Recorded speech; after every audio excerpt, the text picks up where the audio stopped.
Então, olá, meus queridos. Eu resolvi gravar esse vídeo aqui para vocês porque eu procurei no YouTube, procurei na internet, localizei alguns vídeos que falam de direito constitucional ali do item que nós estamos trabalhando agora, que é o controle de constitucionalidade pela via de ação. O problema é que os vídeos que eu encontrei lá, a maioria deles são vídeos para revisão, né, indicados para revisão por exame de ordem. E aí esses vídeos, então, eles acabam tratando de outros institutos que nós ainda não estamos trabalhando. E aí eu entendo que para vocês, de fato, não vai ajudar muito neste momento, tá? É, bom, para a gente fazer um reforço, digamos assim, o que nós vamos trabalhar nesse momento aqui é falar mais um pouquinho ali sobre a ADIM, né, a Ação Direta de Inconstitucionalidade.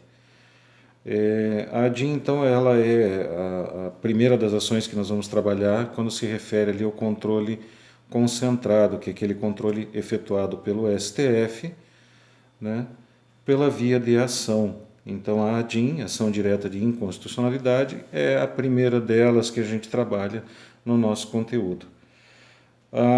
Lembrando então, quando a gente fala da via de ação, a gente vai estar falando do controle concentrado, aquele controle então abstrato. Por quê? Porque ele vai. A ação em si, né, o objeto da ação, é avaliar se uma determinada lei, né, decidir se uma determinada lei é constitucional ou não.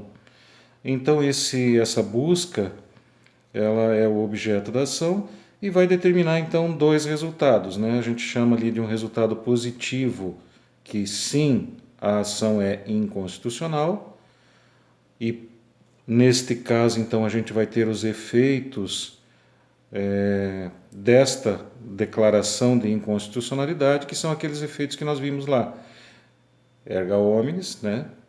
Efeitos então para todos, ex tunc. A lei deve desaparecer do mundo jurídico e os seus efeitos também devem desaparecer, é como se ela nunca tivesse existido, porque a gente entende lá por aquela organização de Kelsen, né?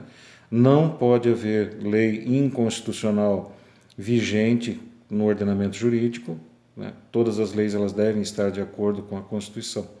Então, por isso a gente não pode ter uma lei inconstitucional produzindo efeitos no mundo jurídico.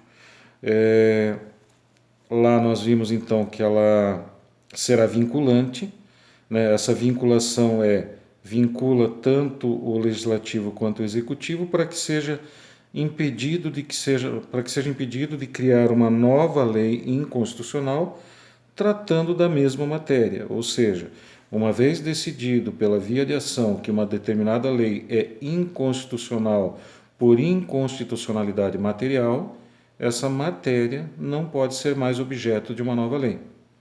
Nós vimos em aula por quê, né? Porque senão a gente ia ficar ali num círculo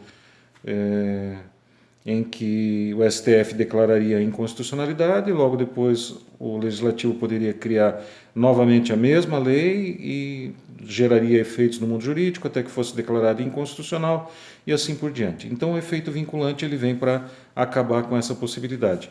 E o efeito vinculante então ele vincula o Legislativo e o Executivo nas três esferas, né? União, Estados, Distrito Federal e municípios. Tá? Se a lei. Aí também tem o outro efeito possível lá, que é o efeito repristinatório. Né? Ou seja, uma determinada lei que tenha sido revogada por conta de uma nova lei, e esta nova lei, se for declarada inconstitucional, e na decisão do STF houver a indicação de que a lei anterior deve voltar a viger, então a gente vai ter este efeito repristinatório, que eu até disse para vocês, para marcarem muito, a grosso modo ali, né, entre aspas, que seria como se nós ressuscitássemos aquela lei que foi revogada. Tá bem? Prestar atenção ali nos legitimados, né? Nós temos os legitimados, então, para a propositura da ADIM.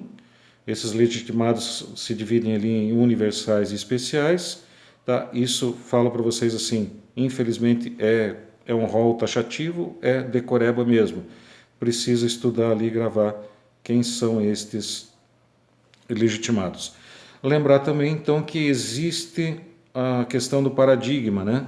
O STF ele terá a competência originária ali para julgar a inconstitucionalidade pela via de ação, sempre que o paradigma for a Constituição Federal.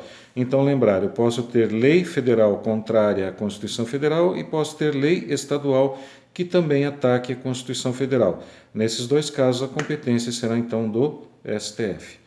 Pessoal, bons estudos, espero que gostem, né? Desculpe aí pelo amadorismo do vídeo, mas o que vale é a intenção.